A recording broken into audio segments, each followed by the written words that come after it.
Good afternoon, everyone. Welcome to Drama School Mumbai webinar series, Let's Talk. This is the second part of the webinar series that we've been conducting since March. This is the eighth webinar. And before I begin with the session, I'd like to just read the guidelines for you that are also shared on the screen. I'm sure most of the people who've already attended the webinars, they know about all these things. So I'll just try to read them for you once.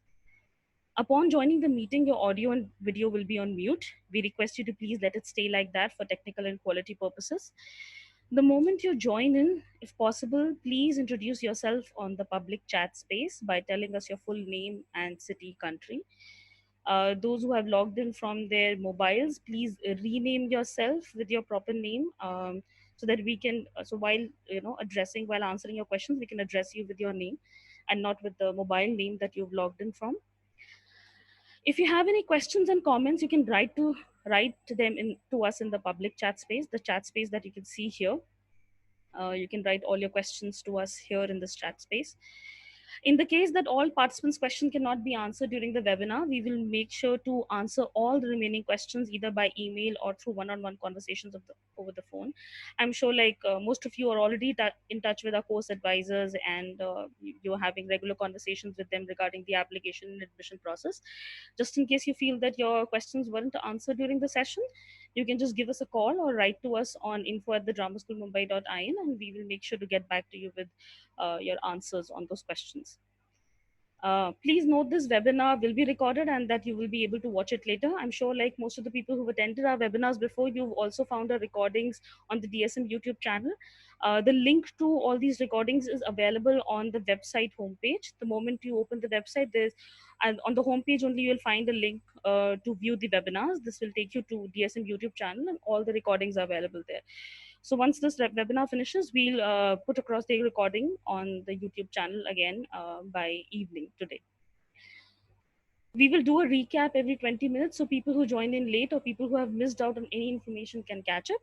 So DSM course advisors are available here to give you a recap every 15, 20 minutes here in the chat space. If required, we will be sharing necessary information with you in the chat window. This session is bilingual. The medium of conversation will be English and Hindi. अगर आप हिंदी में comfortable हैं तो आप हिंदी में बात कर सकते हैं, अपने क्वेश्चंस चैट स्पेस में हिंदी में भी लिख सकते हैं. If you're comfortable in English, you can talk in English as well. Post each webinar session, you can send across your written comments, questions, and suggestions for the speakers via email. I request you to please send across your feedback. Do send across your feedback to us on email and let us know whether this webinar was informative and this helped you or not. We would love to hear some feedback from all of you. So today's webinar, the topic for today's webinar is, what do we teach at DSM and why do we teach it? So this webinar is going to focus on the curriculum that we have at DSM, the three pillars of the curriculum: acting, theatre, acting, creation, and entrepreneurship. And the guest speakers for this webinar are, we have Tushar Pandey with us, who's also the governing council member at DSM and who served as a course co-convener from 2015 to 2017. Tushar is also an actor, director, teacher, and a performing theatre artist. He's acted and directed many plays in India and abroad. Tushar is a graduate from the National School of Drama. He's also a guest faculty at the National School of Drama. He's performed in many films, many Hindi films. The latest one is Chitore. He's also performed in the critically acclaimed film called Pink and Beyond Blue, which was also premiered at the Cannes Film Festival 2015. Welcome, Tushar. We also have with us Kaliroy Zefeta, who is a pedagogy head at the Drama School Mumbai.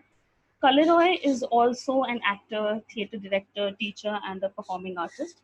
She was born and raised in Athens, Greece. She studied acting at the Contemporary Theatre of Athens Drama School. She also pursued a BA in theatre studies from the University of Athens, after which she relocated to London for a 2-year course in Lecoq pedagogy at LISPA. LISPA is London International School of Performing Arts. She has acted professionally since 2001 in Greece, UK, and now she is working in Mumbai. You can also catch up performances in various web series and Hindi films. They're available on Netflix and Amazon Prime. Welcome, Kaleroy. So I'd like to begin the session with Tushar.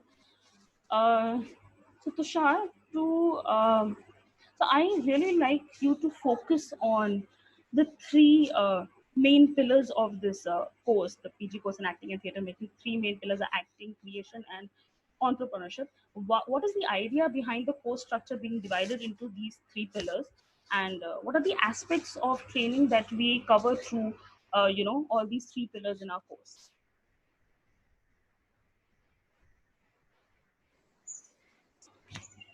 Hi. Hi, hello everyone. Hi. So the idea behind the having this whole holistic approach to an actor and a creator has been very simple. That we've realized that especially in the theater scenario in India, we don't want to be in a space where the actors are just waiting for a director or a writer to just approach them and then the creation process starts. So the idea for an artist should always be that you're able to find the impulse, you're always able to find the reason and things around you and what they say to you as an artist, and how can you translate that into your own creation and understanding. Hence, the idea of an entrepreneur and a creator comes in. So, what happens is we don't personally feel an artist is just an actor who is governed by the idea of just speaking the lines given to him by somebody else and trying to embody something else. It's much more than that. Hence, the idea of an artist comes in, where you're also able to create your own aware understanding of art. What do you feel something needs to be said, your own story, and then how do you find the means to be able to produce it. So a lot of our drama school alumni have started groups, are also creating, directing, and coming up with different forms of art. And the idea then becomes an holistic approach to an actor, a creator, and an entrepreneur. So you are ready and you believe in what you are want to say and the means to be able to translate that into an art. So it's just not a school to teach people acting, but it's a place for you to actually start using your brains and start finding these nuances and things around you. Essentially, that's why very briefly, if I would say, so that's the reason we feel it's important for an artist to have their own voice. And so that can only be churned and created when you start finding means to create your own art and the means to help you produce it, create it, and bring it front and everyone around. So, yeah. Sure. Can you just also talk about the TMLs and the performances that we do at Drama Cinema, like the regular weekly TMLs that we do? How important are they, and how they help us as a performer? And while we are also learning, we are also trying to create our own work. So, how does TML help, and the regular feedback from the Right. faculty member? Yeah. Right. So theater making lab is a place where we really realize the importance of actually being able to introduce and imbibe the teachings that you've been taught in the school, and how can you apply them in your working that very minute. So the idea of a school is not that you've been training for 5 months, 1 year, or whatever time, and then the productions you're going to work in or the performances you're going to create is the place where you're going to use your application that you've been taught in school. So the idea is always that you're able to apply it firsthand. So the TML are very thought out, and they're constructed in a way to what you've been taught that week or that unit, and you are able to actually implement those teachings in voice, body, movement, and all the things, and you're able to actually put them in that week module and able to see how you can apply. And a lot of times the beauty is that you don't understand fully how you have to apply, and that's where the feedback comes in, because it's very difficult for you. It's not like an ABC you've been told. You're given a lot of tools and you're trying to find your own understanding to that. And hence, when you apply and you work for 5 days a week and you perform it on the sixth day, the faculty who's teaching you and other faculty would be watching it, and they would be giving feedback based on what they've seen you do in the class and based on how you've implemented that. So the idea is always to be able to be in practice, keep applying and understanding how it happens, and also you're observing other groups. So the TML also gets divided into different groups. So sometimes you're working in a group of 5, sometimes 6, sometimes the whole batch is together, and you're changing groups every week. So what happens? You're looking at different energies and different personalities, they're coming together, and you only have 5 days to create work. And I think that really opens up the students to see how they can understand what they've been taught. So it's a weekly process. Sometimes we do extend those TMLs to 2 weeks when we feel there's a need to further understand the concept.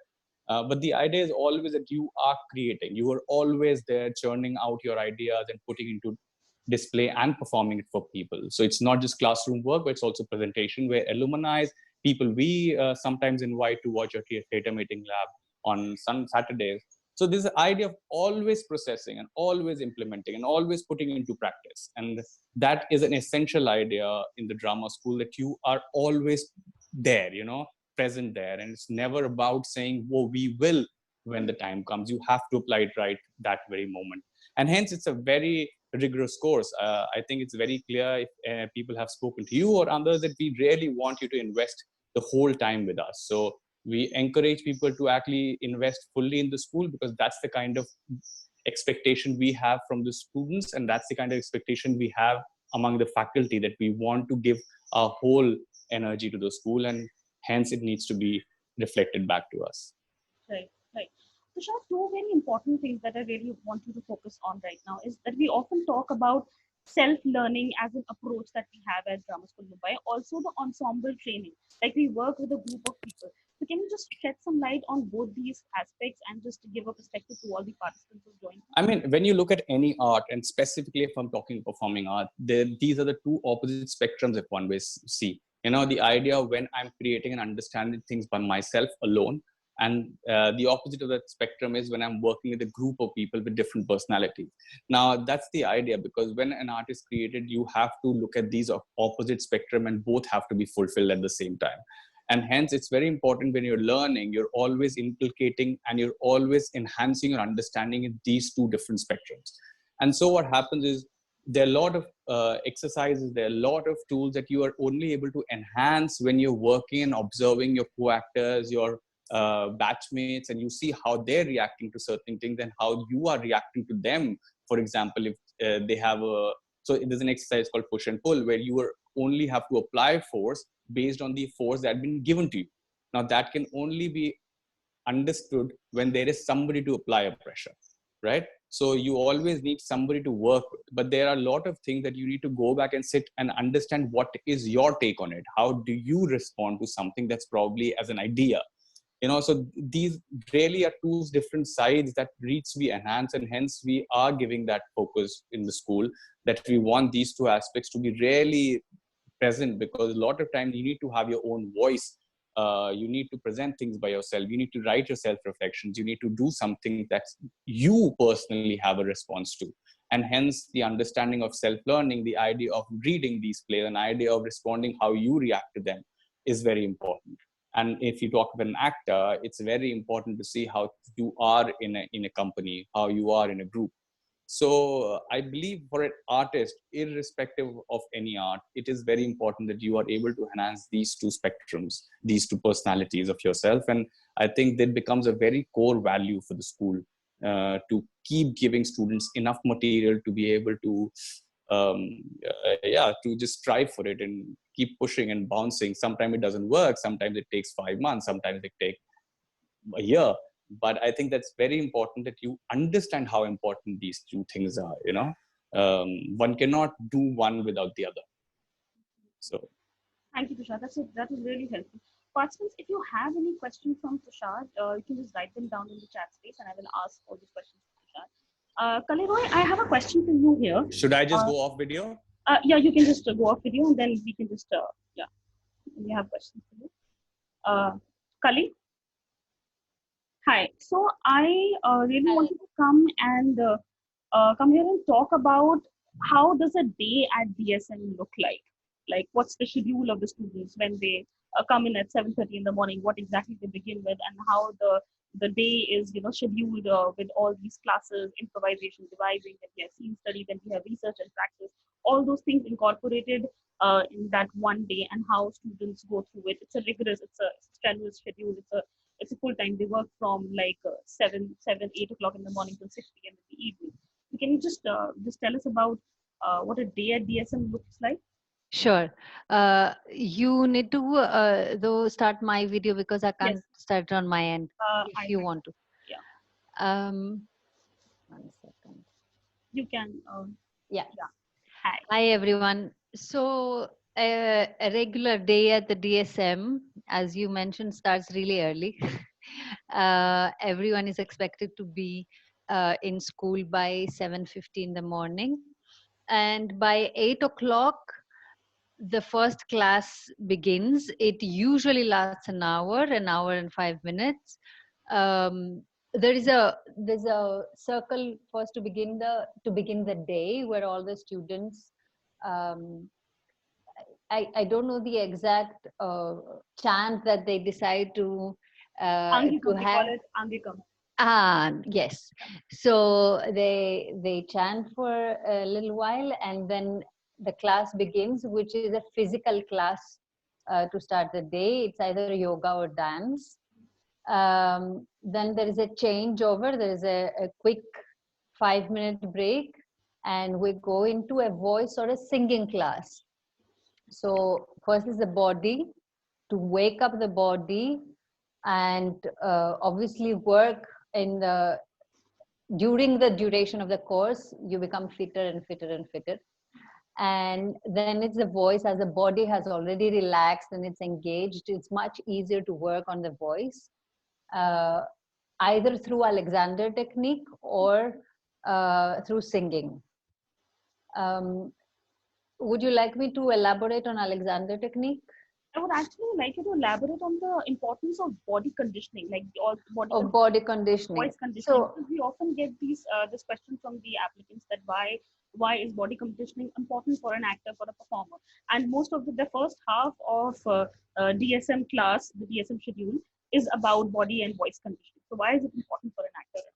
And so we come into a training carrying all our habits from our everyday lives, from our upbringing, our cultural background, on our bodies and in our voices. So we come with a lot of baggage, essentially. And as we train to become performers, we we strip ourselves from all that baggage in order to become more transparent and exercise this instrument that we're all in possession of, our bodies and our voices and our minds. So we exercise this instrument to become transparent and to be able to assimilate and express a much larger variety of um, of life, essentially, of emotions, of elements, of forces, of thought. So it's basically the emphasis on the body and the voice is to strip you off what the baggage that you're carrying from your own life and upbringing and habit. Sometimes it's just a habit. If you learn to play the violin, you might find yourself like this quite a bit of the time. So there's a lot of tension created on your shoulder and on your neck, which is inevitable if you learn how to play the violin. But can you play the violin without engaging in more tension on this side of your body? So how can you get rid of this habit? If you are used to sitting on a chair all day, your lower back might have a certain stiffness. So how can we get rid of that in order to open up the body to expressing more possibilities? And that's the main reason the emphasis is there. The other reason is that it enforces discipline, and it's a training, it's a school nonetheless.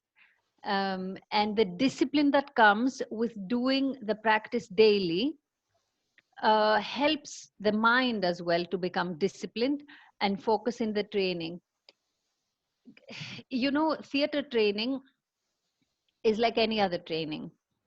It's fun, yes, because it's theater, but it's not always easy. You still have to work, which is something that a lot of the times gets overlooked. It's all about let's all have fun. Yes, sure, we will have fun, and I am the first one to jump in the fun. But without discipline and without daily exercise, how are we going to achieve skill?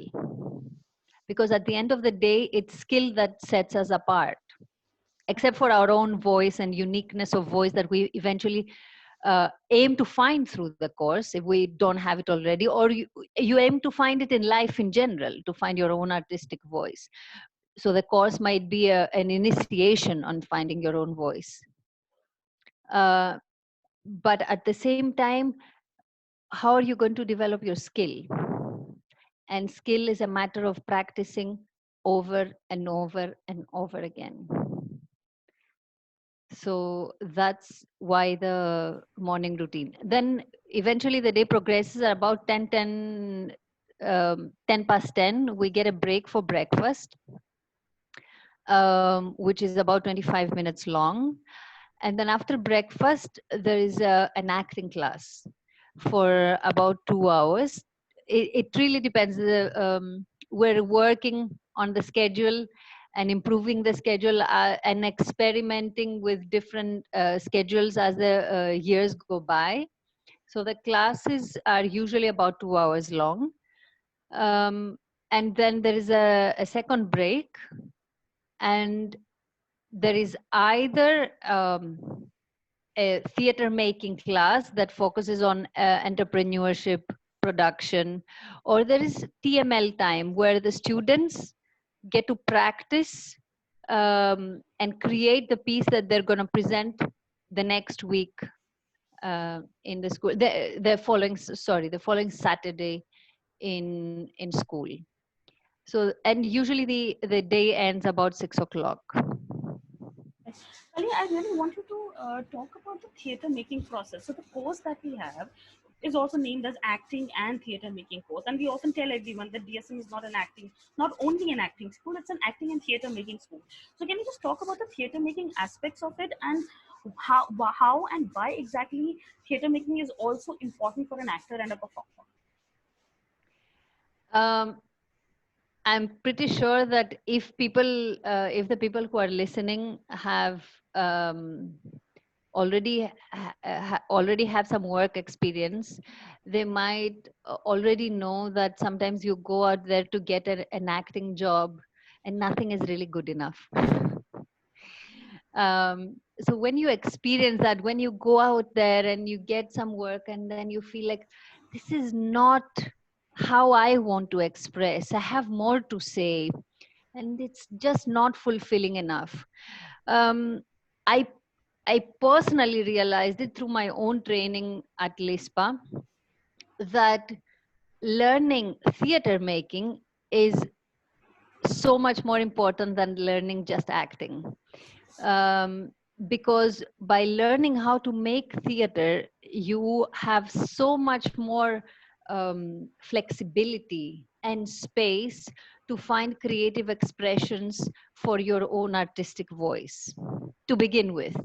Uh, and on another level, you have the capacity and the opportunity to change uh, the theater world of wherever you want to base yourself, or the theater world everywhere, by creating pieces of theater that can make a difference, that can actually have a unique color to them and express your own voice. Because of how the world is shaped, our um, our sphere usually tends to be quite limited and quite algorithm based. So it's important to have the power to expand that sphere by putting in more and more voices that that play with the algorithm and expands everybody's sphere eventually. Um, Theater making, in my opinion, can be a revolutionary act because of, again, of how the world is shaped. We live in a world that gain, recognition, and power are highly praised in society. Um, and I think making theater is an act of defiance against all these. And at the same time, it can expand people's ideas, people's minds. It can speak to a large number of people, and it can speak in so many different ways and touch so many people that very few other media can do. And and I'm saying that knowing that social media already has enough reach, but nothing can affect you as much as a live performance. And we all know that that's never going to go away. Thank you, Kali. Uh, Another question that I have for both of you, Tushar and Kali. So both of you are trained actors. You've got your training. Tushar is a graduate from National School of Drama and Vespa as well, and you a graduate from the Eton School of Drama. I really want you to focus on number one, what is the importance of training and how this has helped both of you as performers, actors, and as theatre teachers as well. Second, what is the difference between undergoing a full-time course as compared to the workshops? Like, you can train via workshops as well. You can, people can do different workshops and also get their training. So what is the difference between doing a full-time course versus doing workshops? So anyone of you can just begin here, Tushar or Kali. Tushar, I've been speaking quite a bit, so you go ahead. Okay. Hi. So I think out from my own personal experience, since I have professionally trained in 2 different schools and spent another 3 years in training in theater before these 2 institutes, it's almost like 8 years of training. I personally feel what it does, it gives you a voice. It makes you more articulated. It makes you understand more and keep putting that into practice in a safe environment.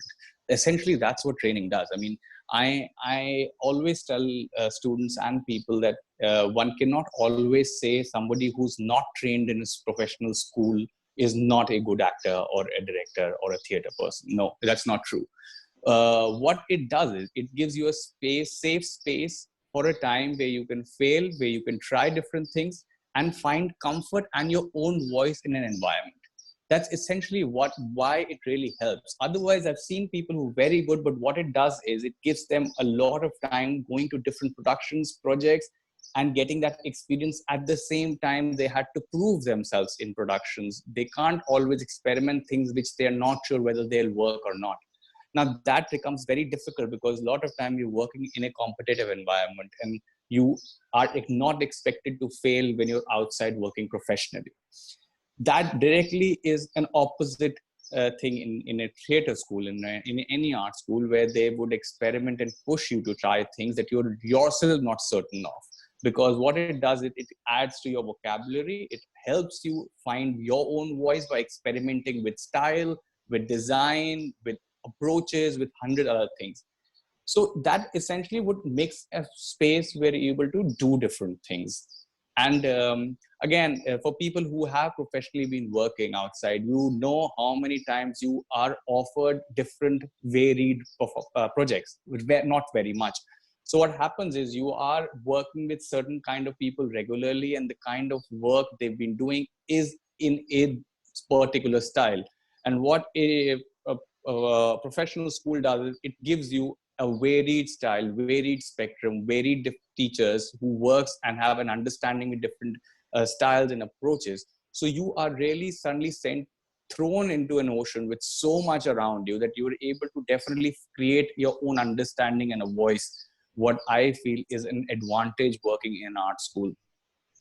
A second thing, I think, especially if I talk of drama school, why it becomes very exciting is because you see in a drama school, in Drama School Mumbai, most of the faculty, in fact, I can say 100% of the faculty are practitioners themselves. So what really happens is you're working with people who are already working outside themselves. So there's not always this relationship where the teacher is sitting with his or her own understanding of theater from their own past, But these guys are also evolving themselves. They are also working regularly in different projects. Sometimes they are themselves directing. Sometimes students after graduating is directing and the faculty is working with them. Yeah. There is this relationship where teachers are themselves exploring their work and students are being exploring their work in the environment, and hence it creates that space where there's a vocabulary and a dialogue that's always developing between both of them. So essentially, that's why I would feel it's great to work in a drama school, because it gives you a space and a platform where you can try anything. Now, the second question was how is it a different than a workshop? So what happens is, again, workshops are great. It gives you a sudden burst of information, a great orientation to things where you can just jump in, work on a style for 5 days, 7 days, a week or 2 weeks, and then you go back and start putting that into practice.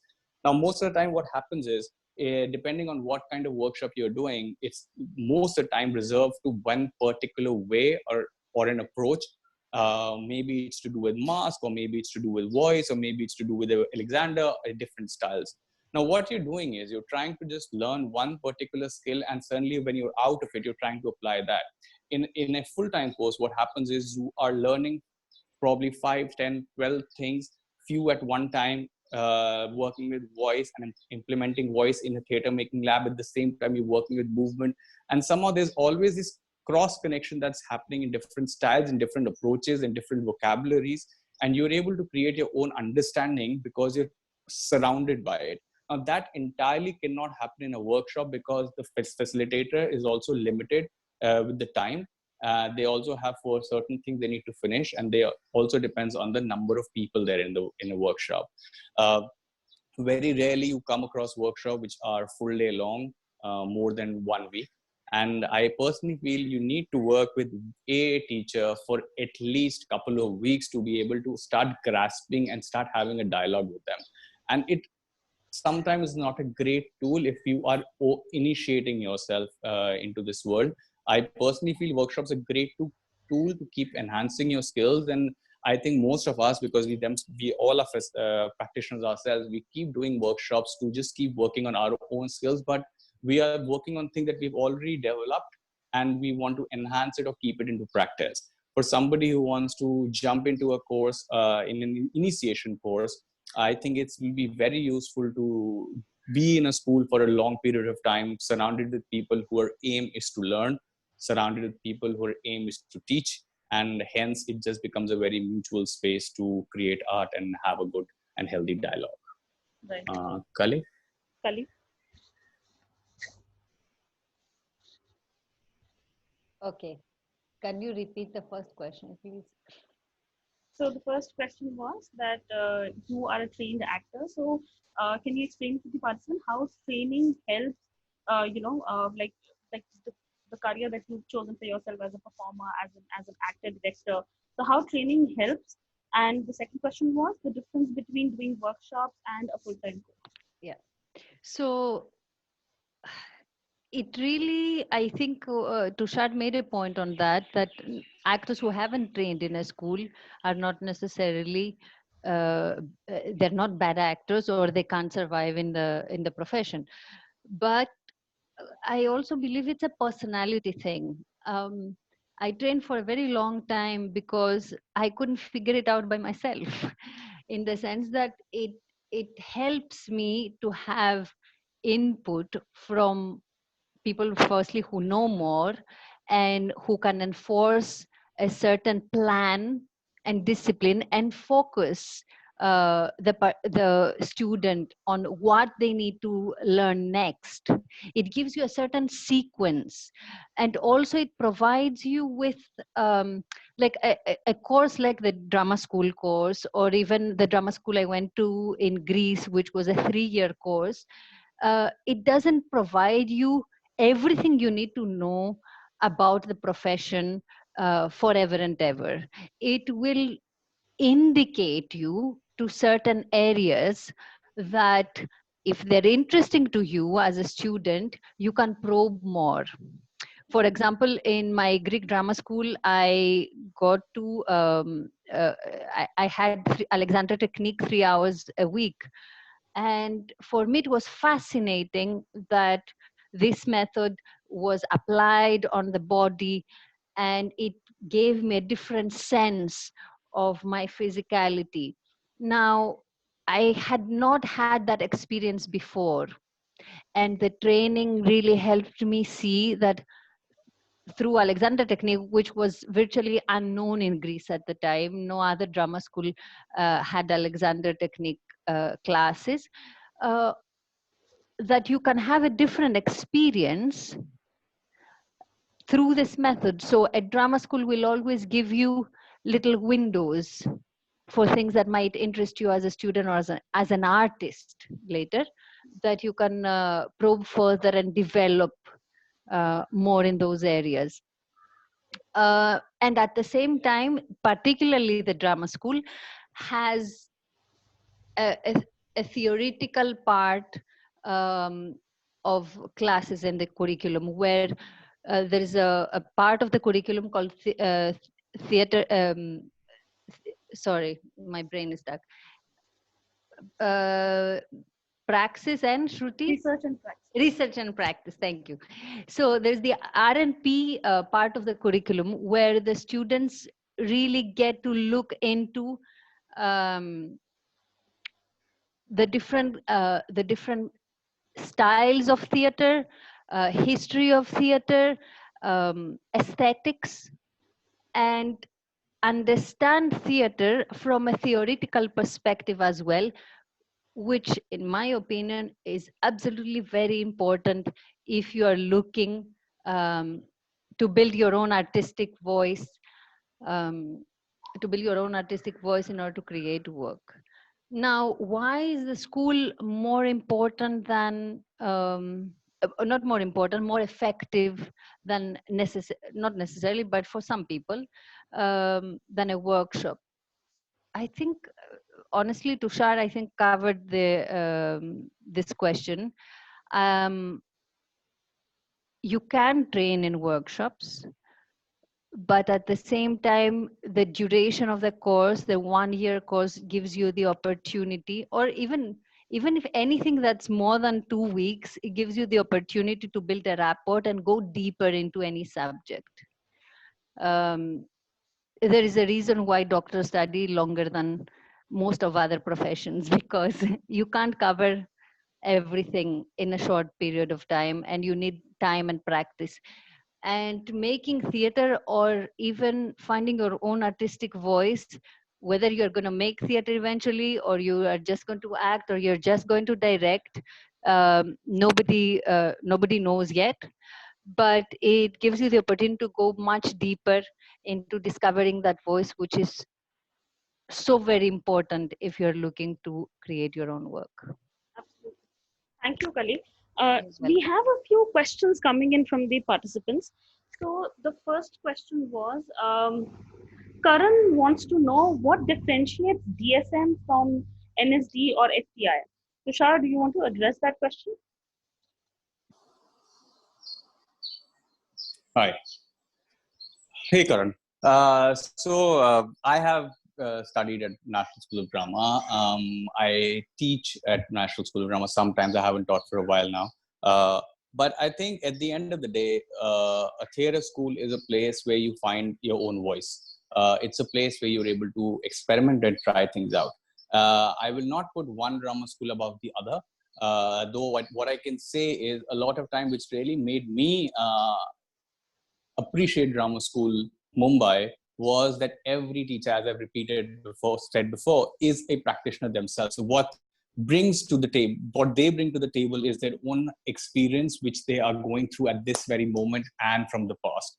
Now, that does not mean that teachers at National School of Drama are not great. It just brings another perspective to it. And from me, it's a really healthy space where a student is able to see their own practitioners work out there and have a dialogue about it. And this healthy space really opens up a really new venues and spaces. In the earlier webinar, you've heard from alumni who have worked with faculty themselves. In fact, I I'm acting in a play with Foiz Jalali, who's another faculty member of Drama School Mumbai, with a couple of our students who are in the same play as us. So it's a very interesting space where we are also learning constantly from them. And I think that's the kind of space we want to develop in arts, because at the end of the day, it's about the experience, it's about your articulation and your voice that makes you impressive and interesting. And I think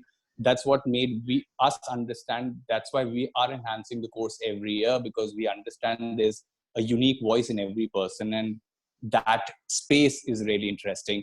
What we have definitely done is we've used a lot of things that I have studied, for example, in NSD, and we've tried to incorporate what we feel was something very useful. At the same time, both me and Kali are students of LISPA in London, and the theatre making lab was part of something in LISPA, and we've tried to use that because we found our own understanding of where all these different tools can be brought together and can create an interesting space. Again, FTI is a great school, but at the end of the day, everyone's trying to find a voice which is truthful. FTI is essentially an actor's course, because the whole FTI courses are divided into different segments. So the acting course specifically deals with acting and camera. NSD course again breaks down after 1 year from general course to specialization in acting or designing, where we come in, we are trying to create an idea of both actor and a creator, which is slightly different from the other drama schools in India, because that's the kind of the world which is not yet explored in other drama schools. Apart from that, I just feel there's no competition which is good or bad, because it's how you take it and what kind of faculty there is. And that's about it, if I have to say, compare the drama schools. Right. I hope, Karan, this answers your question. We have another question from Ashmita Arjun. She's asking, does the course help with developing direction and playwriting skills in any way? So you or Kali? Yeah. So I'll start, then Kali can join. So basically, sorry, who asked this question? Ashmita Chhabra. Okay. Ashmita, the thing is, was both Kali and me were talking about the idea of creator and the idea of TMLs, where you are creating your performances every week. The idea is very simple, that you are writing your own work and you are creating the piece as an ensemble. Now, what happens is you start using the vocabulary of writing and direction, and start creating and devising your own pieces. But the school is not yet specializing courses in direction and writing. But at the end of the day, if you are a creator, you are using the vocabulary and you are creating work in the art. As a lot of time I put it, devising is writing on the floor for an actor, because you are doing things and you're improvising things and you're making note of what works, what doesn't work. And then you probably go back to the table and start writing it, or things you see around you. So at the end of the day, yes, we are channelizing the personalities and the things that are used in writing and direction, because that's the kind of an artist we want to create. A lot of our alumni are writers, professional writers and directors now. There are a couple of our students who have performed the plays in Serendipity Arts Festival and other places. They're writing plays and they're directing. But professionally, course school doesn't offer a direction or writing course, but I feel it enables you to at least pursue it a little more. Kali, you want to add something to this? Yes, I would. So there is elements of writing and elements of directing in all the devising classes, and there is a guidance when it comes to writing your own reflections by a faculty member. So there is some focus on your individual writing, but not in writing a play for stage, but you do develop that skill through devising. You do learn how to tell a story, essentially. And because you have to almost tell a story every week, whether it's through an individual character or it's a piece from the ensemble or a part of the ensemble, a group formed from the ensemble, you do learn to tell a story every week, and you do learn to exercise your director's eye, what we in LISPA used to call the outside eye. You do learn to exercise that. And if you do want to become a director or become a writer, then you have a good base to start to go and develop that skill further. Karan, there's another question coming in from Rohit Thapa, and probably you can answer this. He's asking that DSM does have a particular schedule that we stick with, or do we have a limited time for any particular module? If yes, then what if a class gets extended and some students have not performed? Then what do you do in that particular case? I'm not quite sure that I fully understand the question, but I'll try my best to answer it. And if I haven't answered it properly, please let me know. You want me to repeat the question?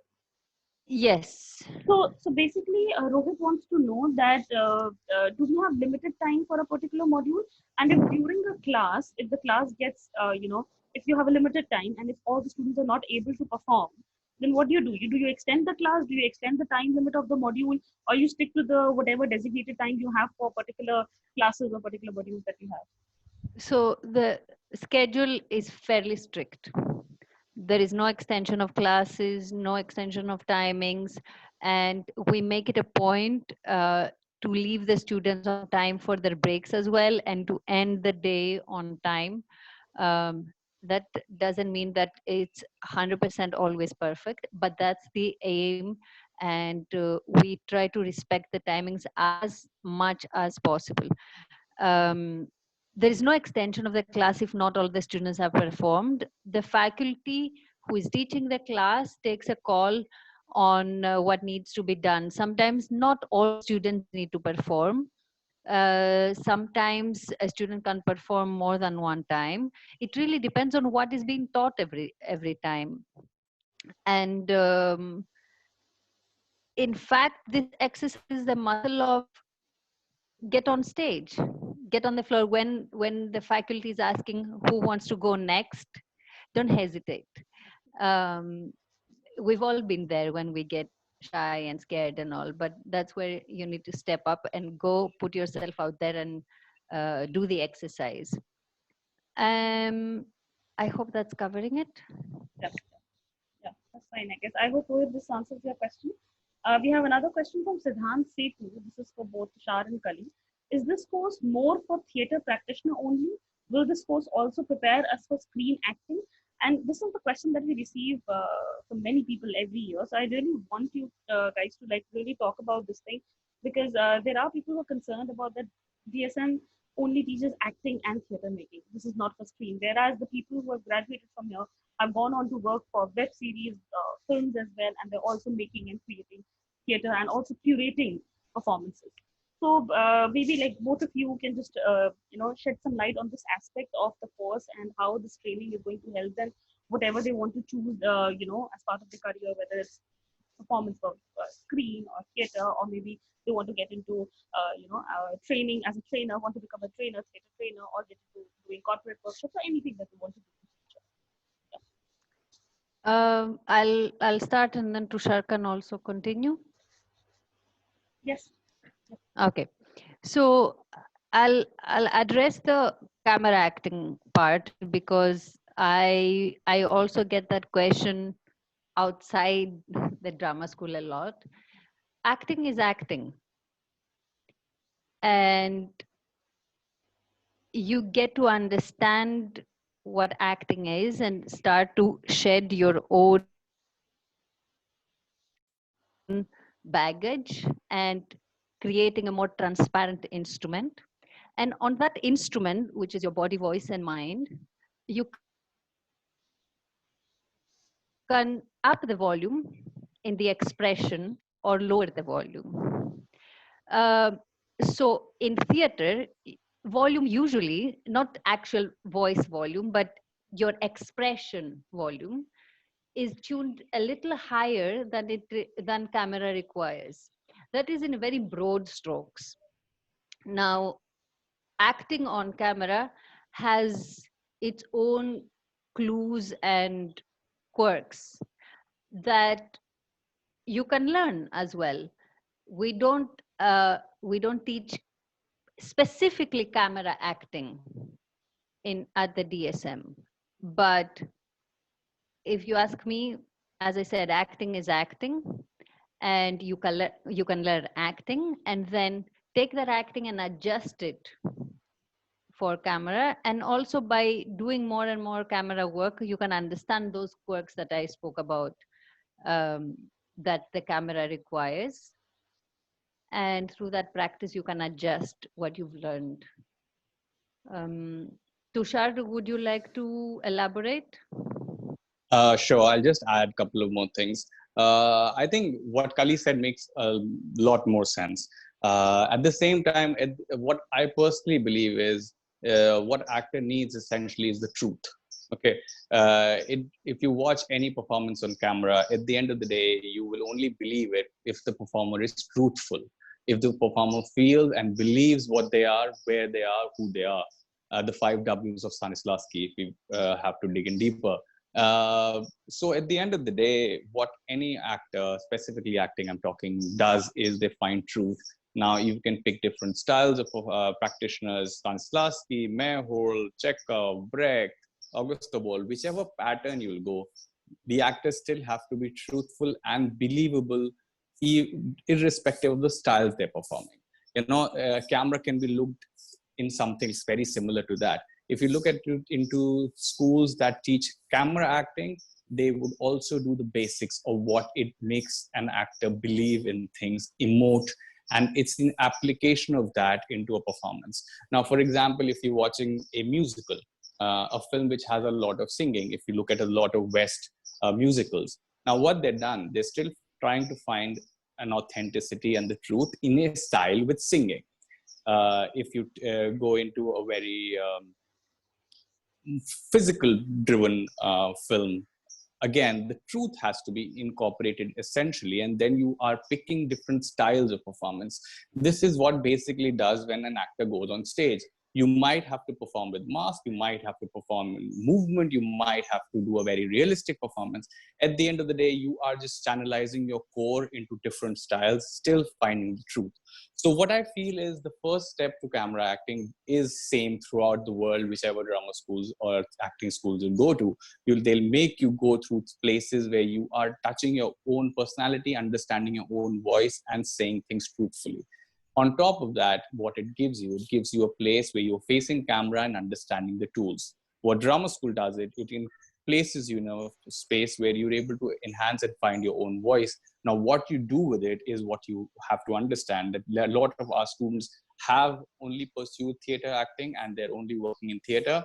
There's a big percentage of actors who are working in films and web series and different mediums of camera. And there are a lot of students who have moved into direction and writing. So essentially what this does, it gives you a platform for you to choose and find where you need to head forward. I feel it is relevant whichever way you want to go. It still gives you enough tools and understanding of how you want to proceed forward. Right. Lobsang has a question. Does the course touch upon musical theatre? Well, not entirely musical theater, but yes, there are music classes. I'm sure Kali can elaborate on that. But Mr. Amod Bhatt, who's a Sangeet Natak awardee, who's a very famous composer, singer, he teaches the drama school classes, and there are a lot of input focused on singing, because it really enhances your voice and it helps you find this whole virtuosity in your voice. But we don't essentially deal with music theater, but I know from the past batches, couple of batches have performed their own sketches and performances based on singing. But if I have to answer yes or no, there's no music theater, because there's another branch of theater which I don't think we enter, but yes, definitely we use elements of that. Great.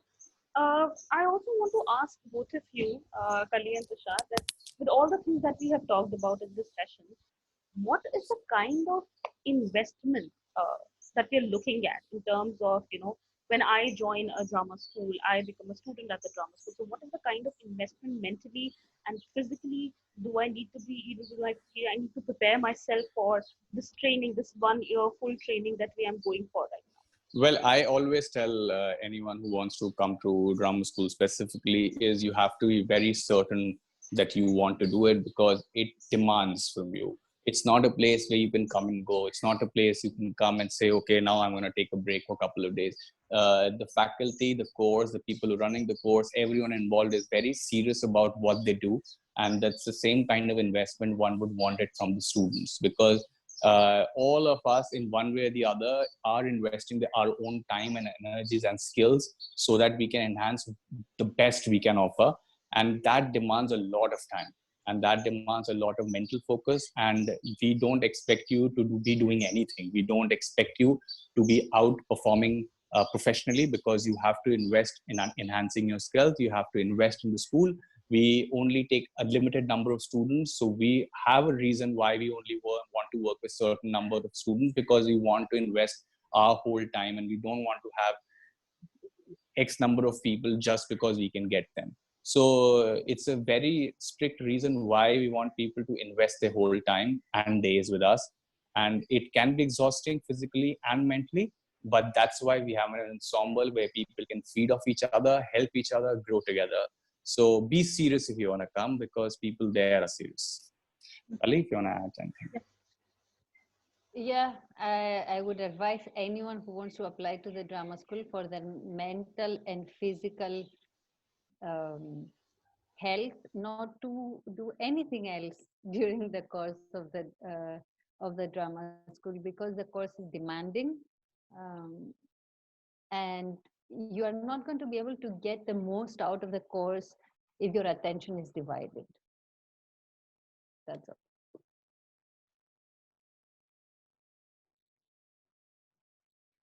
Shruti?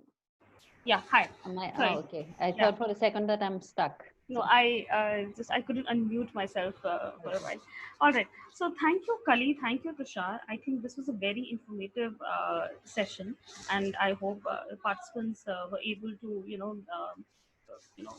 listen to what all you shared in this session, and they were able to, understand the aspects of the curriculum and the three pillars that we have: acting, creation, and entrepreneurship. So it's almost about time, and I think we should end the session now. Participants, if you have any more questions that you want to address to Kali and Tushar, please write to us on info@thedramaschoolmumbai.in, and we will directly ask those questions from Tushar and Kali, and we will get back to you. The next webinar is scheduled for the 29th of April. The topic for the webinar is how do you get yourself ready for a long-term training at DSN. We will send all of you links to register for this webinar by the end of the day today. The recording for this particular session will be available on our DSN YouTube channel, so you can just catch the recording there. All right, so just very last questions. Maybe we have just 3 minutes to go. Satvik has a question. Does the course emphasizes more on English or requires a good vocabulary? Kali, do you want to address that? Sure. I'm not sure that I've understood again, but I'll say what I have to say. The course, the classes are conducted in English and Hindi, but many times the students are encouraged to use their mother tongue.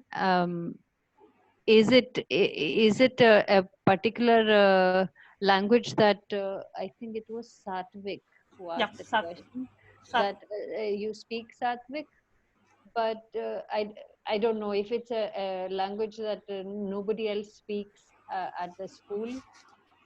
You can use your mother tongue while performing, but not at all times. It depends on what we are creating. When it comes to, for example, when I teach in English, but I speak some Hindi, so I do use Hindi when I'm trying to explain, even if it's wrong. Or I have somebody explain what I said in English to a student in Hindi if the student hasn't understood. I hope that helps. Is it clear? I just want to add quickly one small thing. What Kali said, just want to add, we have had students in the past who only could speak Hindi, and that was fine because most of the teachers can speak English and Hindi, and at the end of the day, the idea is to communicate one way or the other, because whatever you do is through your work. So it doesn't really bother any teacher regarding your voice, regarding your language. What Kali has very importantly placed is the performance can most of the time can be in any language, because at the end of the day, what we're really inculcating is your own free voice and what your personality holds. So the language generally is not a barrier, and you should not be concerned about whether that would be a problem. It won't be. Right. It's almost 4, but very quickly, we'll just take this last question from Divya Gaurav Rana, and then we can close the session. Divya Gaurav wants to ask, may I know if one can expect this training to make an actor self-sufficient? Can we assume that after doing this course, one won't need to resort to any other workshops / courses unless there's a reason to refresh or maybe just, practice? Kali, go for it. So I guess Tushar knows how passionate I am when it comes to learning as much as you can. So yes, it will make you self-sufficient, but I hope you never stop going to other workshops. I think the drama school course covers a lot of ground, and it can set you off to a great career path. It depends on what you want to do. But if you want to get into more and more depth in a particular aspect of the training, you will need to do more. It's just like any other profession. How much can you learn in a year? How much skill can you acquire in a year? Maybe you can become an excellent shoemaker in a year, but maybe you need 2 years or 3 years. It depends. If you suddenly if you are interested in creating only a specific style of shoe, and then you will go to another shop and learn from the master of that particular, who creates that particular kind of shoe. It really is like every other profession. And because there's a lot of people who come into the profession with no skill, because that is the nature of entertainment, there's a lot more wiggle room and a lot more assumption that, yeah, I can succeed without skill. There's only so far you can go. Also, the beauty is, who asked this question? Divya Gaurav Rana. Divya Gaurav. The beauty is, so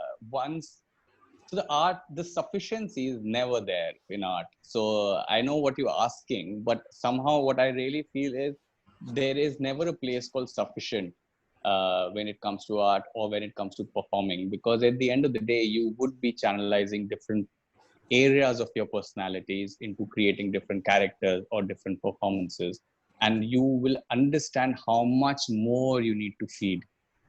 Any great actor after any performances never feel they're achieved it, because they always feel there's something missing, because they always need to find more.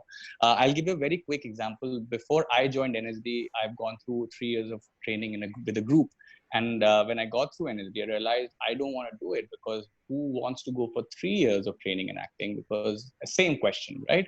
As you're going through. The thing is, when I started studying acting, in a year or two, I realized that was not enough. I had gone through 3 years before, and NSD was 3 years, and I then further went to study 2 years. That doesn't mean I wasn't sufficient to professionally start working. The idea was I started realizing how there is so much more to learn for being an artist. And I think it's a great question, and you probably will find your own answer. And I believe that answer would be to say there is never less and you always need to do more. But it's a good question, because that's where all of us are when we want to pursue these things. Absolutely. Thank you, Tushar. That was really very wonderful. Now it's about time and we should close the session. Thank you, Tushar and Kali, for joining in today and helping out participants with all these questions and letting them know about what exactly we teach at DSM and what's the importance of training or full-time training. Thank you, participants. Please do sign up for the next session on the 29th of April. We'll send you the link very soon on your email. Thanks, everyone. You can catch the recording of this webinar on DSM YouTube channel by the end of the day. See you later. Thanks. See you. Bye. Thank you. Thank you. Bye-bye, everyone.